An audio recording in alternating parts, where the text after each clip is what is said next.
లూకా స్వార్త 23:34. యేసు, తండ్రి, వీరేమి చేయుచున్నారో వీరెరుగరు కనుక వీరిని క్షమించుమని చెప్పాను. తండ్రి, వీరు ఏమి చేయుచున్నారు అని ఎరగరు కనుక వీరిని క్షమించండి అని చెప్పాను.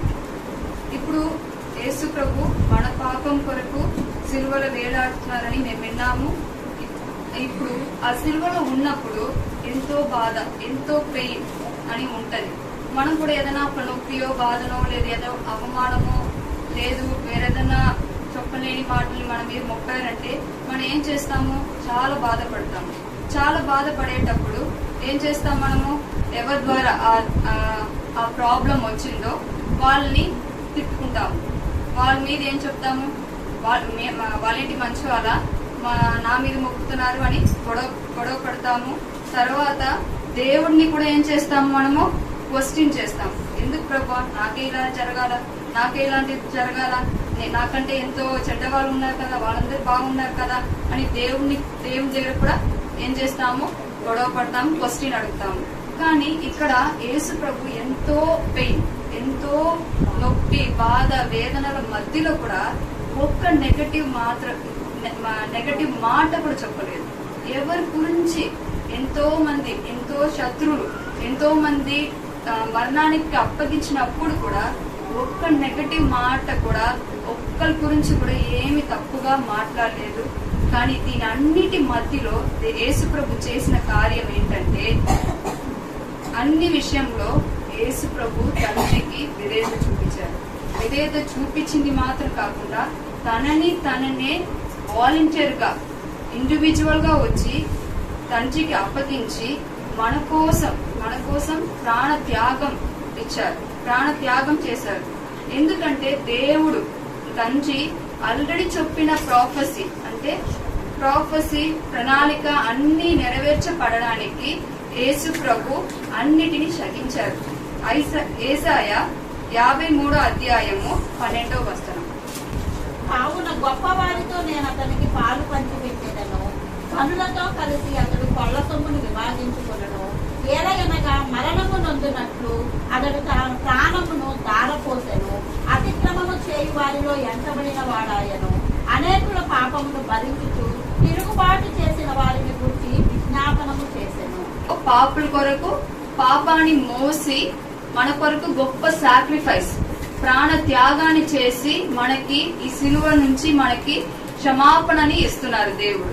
ఆ క్షమాపణ ఎలా వచ్చిందంటే, యేసు ప్రభు మనల్ని ఎక్కువ ప్రేమించారు. మనల్ని ప్రేమించిన వల్ల యేసు ప్రభు మనకి ఏమి ఇచ్చారు? క్షమాపణ ఇచ్చారు. ఎందుకంటే 1 కొరింథియన్స్ 13:4-7. ప్రేమ దీర్ఘకాలము సహించును, దయ చూపించును. ప్రేమ మత్సరపడదు. ప్రేమ డంబముగా ప్రవర్తింపదు. అది ఉప్పొంగదు, అమర్యాదగా నడవదు, సౌప్రయోజనములు విచారించుకొనదు, త్వరగా కోప్పడదు, అపకారములు మనసులో ఉంచుకొనదు. అంటే యేసు ప్రభు ప్రేమామయుడుగా ఉంటున్నారు. ఆ ప్రేమ ద్వారా మనకి ఏం చేస్తున్నారు? మన ద్వారా వచ్చిన ఆ పాపం ద్వారా వచ్చిన అన్ని శాపాలని, అన్ని వేదల్ని ఏం చేశారు? భరించారు, మోసారు. ఎందుకంటే మనల్ని ఎక్కువ ప్రేమించారు. అది మాత్రం కాకుండా యేసు ప్రభు ఏమి బోధించారో అలానే జీవించారు. లూకా 6:27-28.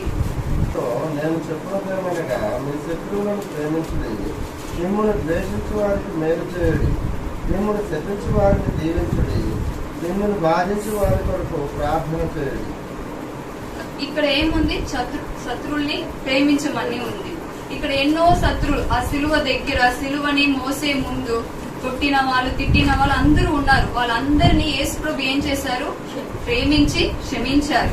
అది మాత్రం కాకుండా బాధ పెట్టే వాళ్ళ కొరకు ప్రార్థన చేయమని దేవుడు మాట చెబుతుంది.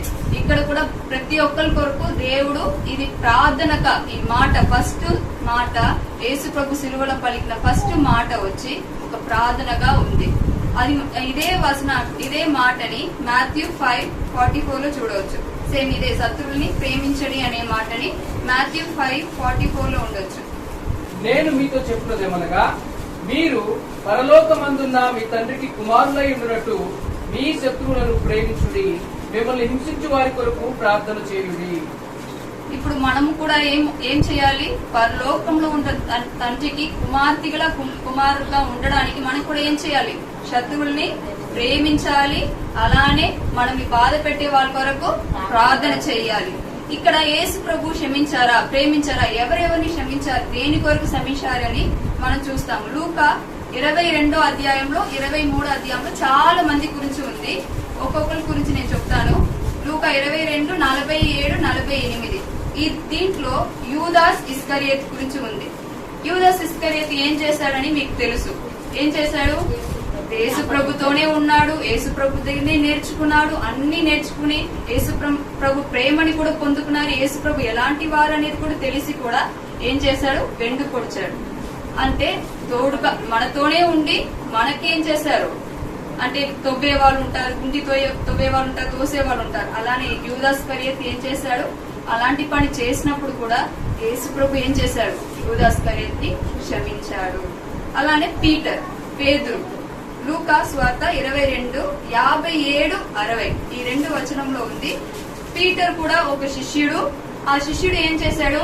యేసు ప్రభు అంటే నాకు చాలా ప్రాణం, చాలా ఇష్టం అని చెప్పాడు. కానీ చివరిలో అందరూ యేసు ప్రభుని సిలువకి తీసుకుని వెళ్లే ముందు యేసు ప్రభు అంటే నాకు ఎవరని తెలియదు, నాకు వారికి ఏమి సంబంధం లేదనేది అలా మాటలు మాట్లాడారు. చాలా మంది మనం కూడా ఇలాంటి సిచ్యువేషన్ ఫేస్ చేసుకుంటాం. కానీ మనం ఫర్గివ్ చేస్తున్నామా? కానీ యేసు ప్రభు ఏం చేశారు? క్షమించారు.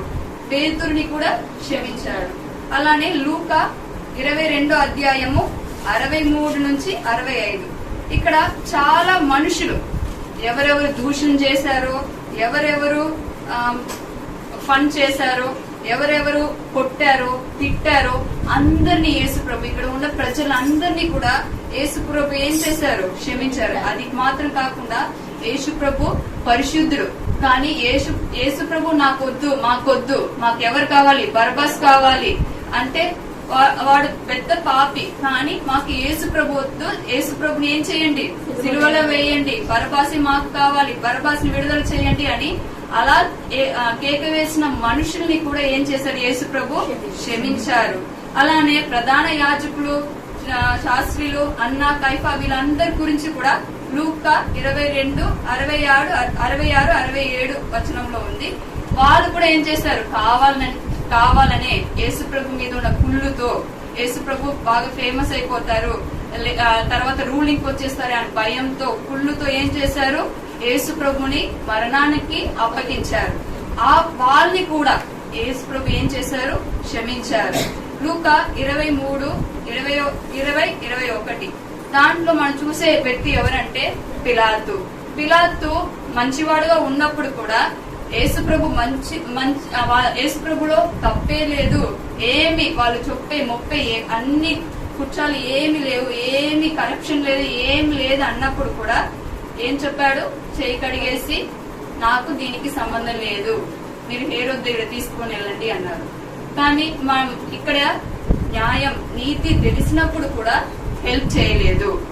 ఏమి ప్రొసీడ్ చేయకుండా యేసు ప్రభుని మరణానికి అప్పగించడానికి పిలాతు చేశారు.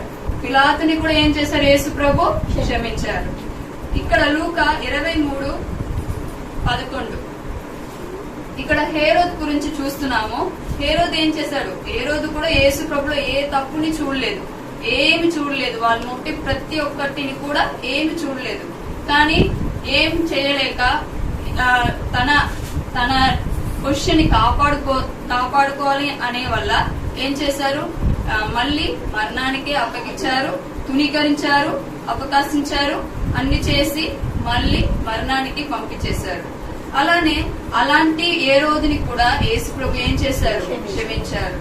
లూకా 23, 35 నుంచి 38 ఇక్కడ చాలా మనుషులు ఉన్నారు. ఎవరెవరంటే అధికారులు ఉన్నారు, సేవకులు ఉన్నారు. వీళ్ళు కూడా ఏం చేస్తున్నారు? యేసు ప్రభుని వదలలేదు. వాళ్ళు యేసు ప్రభుని కొడుతున్నారు, తిడుతున్నారు, దూషిస్తున్నారు. నువ్వే మెస్సయ్యానా? నువ్వు మెస్సయ్య అంటే ఏం చేయి? సిలువ నుంచి దిగిరా, నువ్వు నిన్నే కాపాడుకో, నిన్నే రక్షించుకో అని అలాంటి దూషణాలు, హేళనాలు చేసినప్పుడు కూడా అలాంటి అధికారులను, సోల్జర్స్ ని దేవుడు ఏం చేశారు? యేసు ప్రభు క్షమించారు. ఇది మాత్రం కాకుండా తన పక్కన ఉన్న దొంగల్ని కూడా ఏం చేశారు? యేసు ప్రభు క్షమించారు. మనతో పాటే ఉన్న వీళ్ళు యేసు ప్రభు కూడా నాతో పాటే ఉన్నారు కదా, నేను దొంగ అంటే యేసు ప్రభు కూడా పాపి అనేలాగా అనుకున్న థీవ్స్ ని కూడా యేసు ప్రభు ఏం చేశారు? క్షమించారు. తర్వాత తనని వదిలిపెట్టేసి పారిపోయిన తన శిష్యులను అందరినీ కూడా ఏం చేశారు? యేసు ప్రభు క్షమించారు. ఈ యేసు ప్రభు ఇచ్చే ఆ ఫర్గివ్నెస్ అంటే క్షమాపణ అనేది టెంపరరీ కాదు, పర్మనెంట్. అలానే పార్షియల్ కాదు, ఒకరిని నేను క్షమిస్తాను, ఇంకొకరిని నేను క్షమించను, బాగా ఉన్న వాళ్ళని, కొంచెం మంచి వాళ్ళని నేను క్షమిస్తాను, పూర్తి పాపుల్ని నేను క్షమించను అని ఏమి లేదు. చిన్న పాపం అయితే కూడా, పెద్ద పాపం అయితే కూడా పాపాన్ని దేవుడు మనము ఒప్పుకునేటప్పుడు ఏం చేస్తారు? క్షమిస్తారు. సరే, మనం ఏం చేస్తాము? యూజువల్ గా ఏదన్నా ఇప్పుడు మన మీద ఎవరన్నా నింద వేస్తే ఏం చేస్తాము? వాళ్ళ మీద ఏదైనా దొరుకుతుందా, వాళ్ళది నెగటివ్ ఏదైనా దొరుకుతుందా, వాళ్ళ మీద మన నింద ఒప్పడానికి అని రీజన్స్ వెతుకుతాము. అలానే మనం మంచోళ్ళని చూపించుకోవడానికి కూడా మనం ఏం చేస్తాము? రీజన్స్ ని వెతుకుతాము. కానీ ఇక్కడ యేసు ప్రభు చేసిన కార్యం ఏంటి?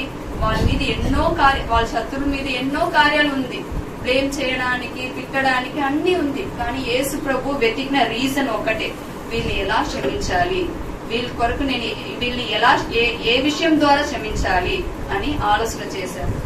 అది మాత్రం కాకుండా యేసు ప్రభు క్షమించింది మాత్రం కాకుండా తండ్రి దగ్గర ప్లీడ్ చేశారు, అంటే బతుకులాడారు. తండ్రి వీళ్ళు క్షమించండి, దయచేసి వీళ్ళు క్షమించండి, ఎందుకంటే వాళ్ళు చేసేది ఏంటనే వాళ్ళకి అర్థం అవ్వట్లేదు, క్షమించండి క్షమించండి అని చెప్పారు. మూల భాషలో మనం చూసామంటే ఒక్కసారి కాదు, చాలా సారి తండ్రి కోపం తగ్గేలాగా చాలా సారి యేసు ప్రభు తండ్రి వీళ్ళు క్షమించండి, వీళ్ళు ఏం చేస్తున్నారో వాళ్ళకే అర్థం అవ్వలేదు, నేనే మెస్సియా అనేది వాళ్ళకి తెలియట్లేదు, నేనే సేవియర్ అనేది, నేనే రక్షకుడు అనేది వాళ్ళకి ఏమి తెలియట్లేదు, అర్థం అవ్వట్లేదు. ఎందుకంటే వాళ్ళ కళ్ళు ఎలా ఉంది? గుడ్డితనంలో ఉంది. అందువల్ల వీళ్ళని క్షమించండి అని చాలా సార్లు ఏం చేశారు? ప్లీడ్ చేశారు, అంటే బతిమలాడారు.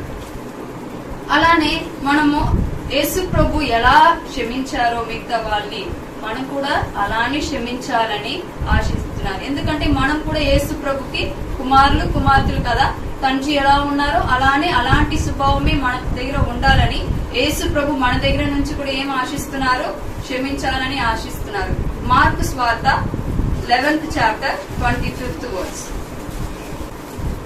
మీరు ఒకరి మీద విరోధం ఏమైనాను కలిగి ఉన్నాయనగా మీరు నిలువబడి ప్రార్థన చేయనప్పుడెల్లను వారిని క్షమించుడి.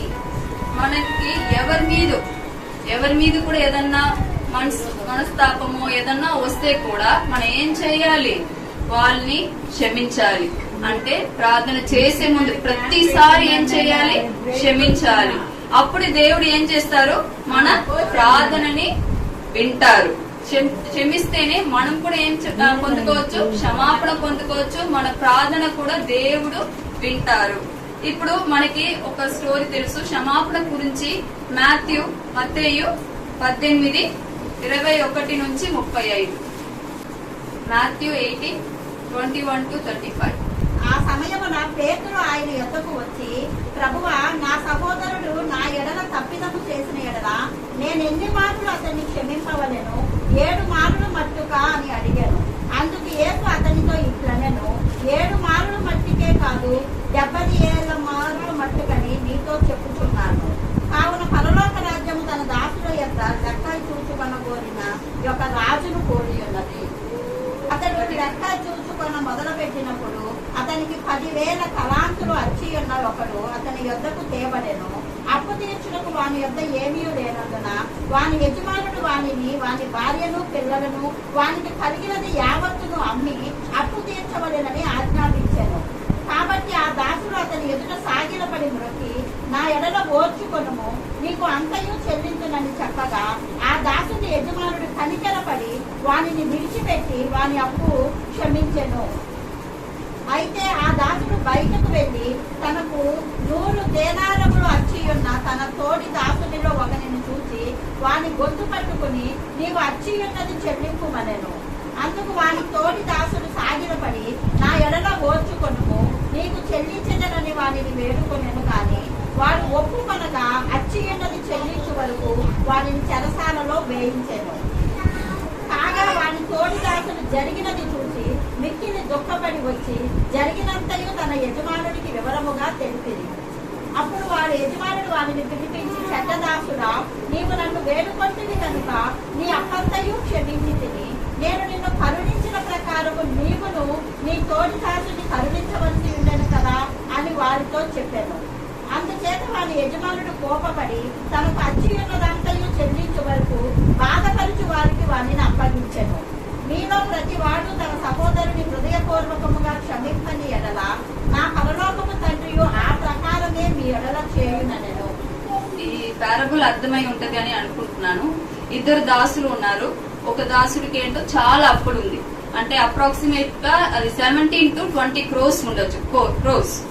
ఆ దాసుడు రాజు వచ్చి లెక్క చూసినప్పుడు ఎక్కువ అప్పు ఇవ్వాలనగానే నువ్వు ఖచ్చితంగా కట్టాలి, లేదంటే నిన్ను జైల్లో వేస్తాను అనేటప్పుడు ఆ దాసుడు ప్లీడ్ చేస్తాడు, అంటే అడుక్కుంటాడు, ప్రభా నన్ను క్షమించండి, నాకు అంత కట్టడం స్తోమత లేదు, క్షమించండి అని చెప్తారు. కానీ అప్పుడు రాజు జాలిపడి క్షమించేస్తాడు. వాడి అప్పు ఎంత ఉంటదంటే అప్రాక్సిమేట్ గా 17 to 20 crores. అలానే తన తోడు దాసు ఇంకోడు ఉన్నాడు. దాసుడు ఉన్నప్పుడు వాడు బయట వచ్చినప్పుడు వాడు ఇవ్వాల్సిన అప్పు దేనికి ఈక్వల్ గా ఉంటదంటే 3 to 5,000 అంతే, 1000 లోనే ఉంటది. కానీ వాడు అది ఇవ్వలేదనగానే వాడిని తీసుకుని వెళ్లి జైల్లో పెట్టారు. అప్పు ఎక్కువ చేసింది ఎవరు? ఫస్ట్ పర్సన్, అంటే క్రోర్స్ లో చేశాడు. క్రోర్స్ లో అంటే ఎక్కువ క్షమాపణ ఎక్కువ పొందుకున్నాడు.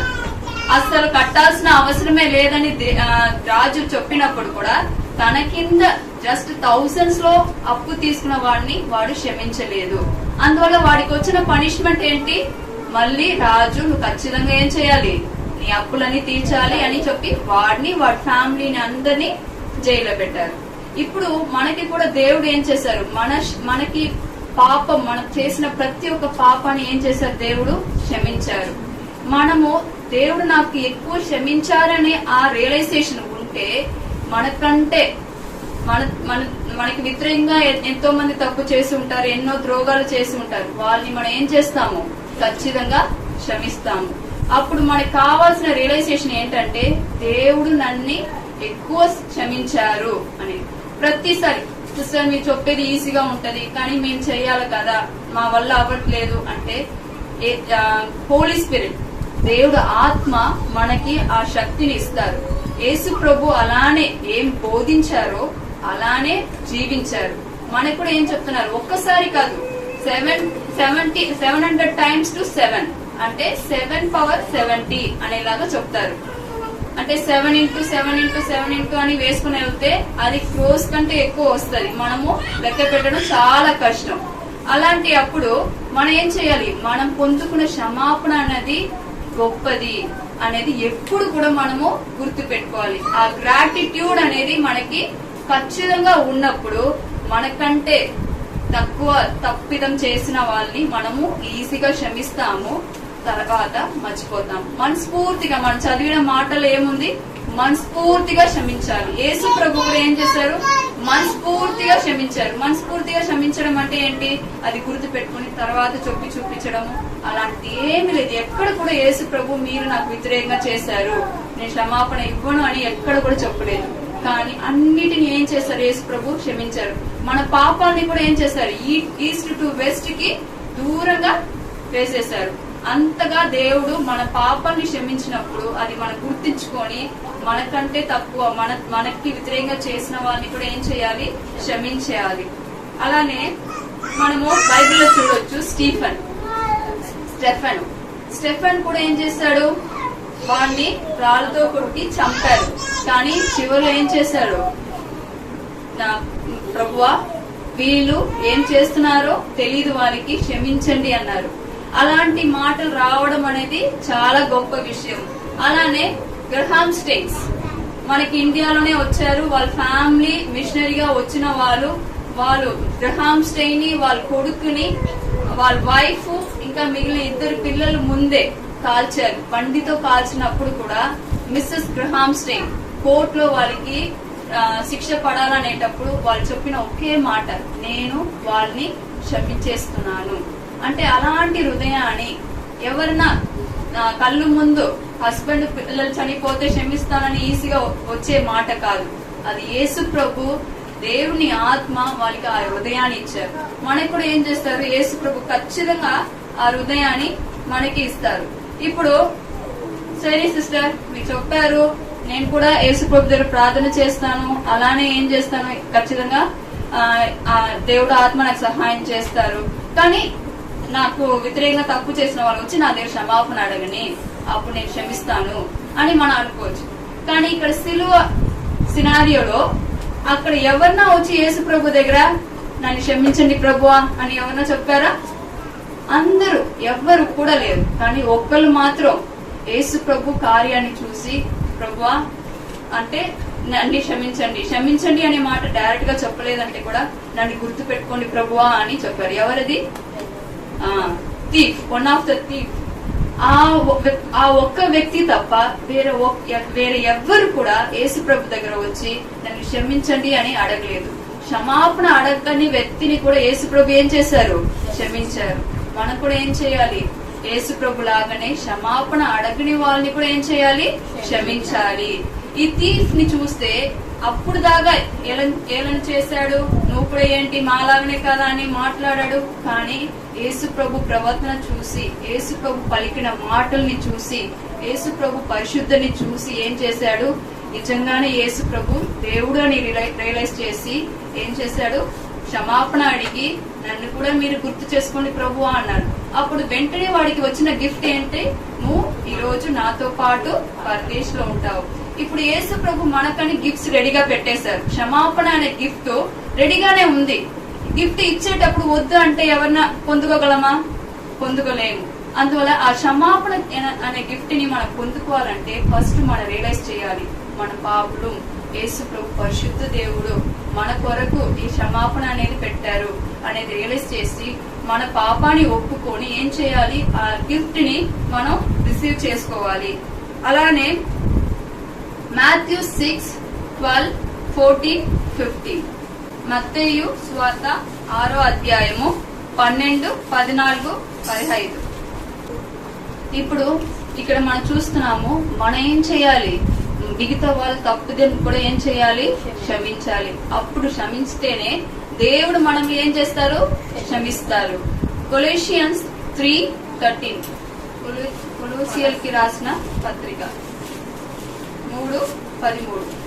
ఎవరైనా తనకు హాని చేసేనని ఒకడనుకుని ఎడలా ఒకరినొకడు సహించుచు ఒకరినొకడు క్షమించుడి, ప్రభు మిమ్మల్ని క్షమించేలాగున మీరును క్షమించుడి. యేసు ప్రభు మనల్ని ఎలా క్షమించారో మనం కూడా ఏం చేయాలి? మిగతా వాళ్ళని క్షమించాలి. ఇప్పుడు ఫ్యామిలీస్ లో హస్బెండ్ అండ్ వైఫ్ మధ్యలో గొడవలు వస్తుంది, మిస్అండర్స్టాండింగ్ వస్తుంది. మనం ఏం చేయాలి? క్షమించాలి. అత్త కోడల మధ్యలో, కూతురు తల్లి మధ్యలో, బ్రదర్ సిస్టర్స్ మధ్యలో, అందరి మధ్యలో వస్తుంది, గొడవలు వస్తుంది. కానీ మనం ఏం చేయాలి? మనస్ఫూర్తిగా క్షమించాలి. అలానే ఇప్పుడు ఆత్మీయ ఆశీర్వాదం మాత్రం కాకుండా శరీర ఆశీర్వాదం కూడా మన క్షమాపణ క్షమించేటప్పుడు మనకి వస్తది. ఇప్పుడు క్షమించలేదంటే మన మనసులో ఏముంటది? పగ ఉంటది, ద్వేషం ఉంటది, క్రోధం ఉంటది, అన్ని ఉంటది. అలాంటివి ఉన్నప్పుడు మనం సంతోషంగా ఉండలేము. అందువల్ల మనం క్షమించడం అనేది దేవుడి చిత్తం. అందుకోసమే దేవుడు యేసు ప్రభు ఒక రోల్ మోడల్ గా మనకు చేశారు. అన్ని సమయంలో బాధ లేనియప్పుడు కూడా ఏం చేశారు? యేసు ప్రభు క్షమించమంటున్నారు. ఎంతో వేదనలో సిలువలో వేలాడినప్పుడు కూడా తన శత్రువుని యేసు ప్రభు ఏం చేశారు? క్షమించారు. మన జీవితంలో కూడా యేసు ప్రభుకు జరిగిన రీతిగానే జరిగి ఉండొచ్చు. యూడాస్ ఇస్కరియోత్ వలె, పీటర్ వలె, అలానే చాలా మంది మనల్ని దూషించడము, ఏలనంగా మాట్లాడడము, చీప్ గా మాట్లాడడము, మన గురించి వెనకాల మాట్లాడడము, లేదు మనతో గొడవ పడ్డము, కావాలని తప్పు ఏదైనా దొరుకుతుందా అని చూడడం, అలాంటిదని చాలా ఉన్నప్పుడు కూడా మనం చేయాల్సిన పని ఏంటి? క్షమించడం. యేసు ప్రభు పరిశుద్ధుడు, యేసు ప్రభు పర్ఫెక్ట్, పరిపూర్ణుడు. మనం కూడా ఏం చేయాలి? యేసు ప్రభు వలె జీవించాలని యేసు ప్రభు ఆశిస్తున్నారు. ఆ సిలువలో నుంచి వచ్చే ఆ పవర్ ద్వారా మనం ఏం చేయొచ్చు? క్షమాపణని మిగతా వాళ్ళకి ఇవ్వచ్చు. మన పొందుకున్న ఆ క్షమాపణ అనే గిఫ్ట్ ని మిగతా వాళ్ళకి పంచడం అనేది మన బాధ్యత. అందువల్ల మనందరూ యేసు ప్రభు దగ్గర వేడుకుంటాం, ప్రభువా మాకు కూడా క్షమించే హృదయాన్ని మాకు ఇవ్వండి, మేము మీ వల్లనే ఉండడానికి కృప చూపించండి అని ప్రార్థన చేసుకుంటాం. చిన్న ప్రార్థన చేసుకుందాం. ప్రభువా మమ్మల్ని ప్రేమించి ఆయన సిలువలో మీరు మాకు చూపించిన మాదిరిని బట్టి నీకు వందనాలు. నేను క్షమించకపోతే క్షమించబడమని, ఆయన మీరు ప్రేమించే దేవుడు, క్షమించే దేవుడు. ఆయన మీ ఆత్మ ద్వారా అటువంటి కృపను మాకు అనుగ్రహిస్తే తప్ప మేము చేయలేము, బలహీనము. తండ్రి మీ మనసును మాకు అనుగ్రహిస్తారని నమ్ముచు, నీ మాటలు నా హృదయంలో మీరు రాయమని, నన్ను మమ్మల్ని మీరు దర్శిస్తారని నమ్ముచు యేసు నామమున ప్రార్థిస్తున్నాము తండ్రి. ఆమేన్.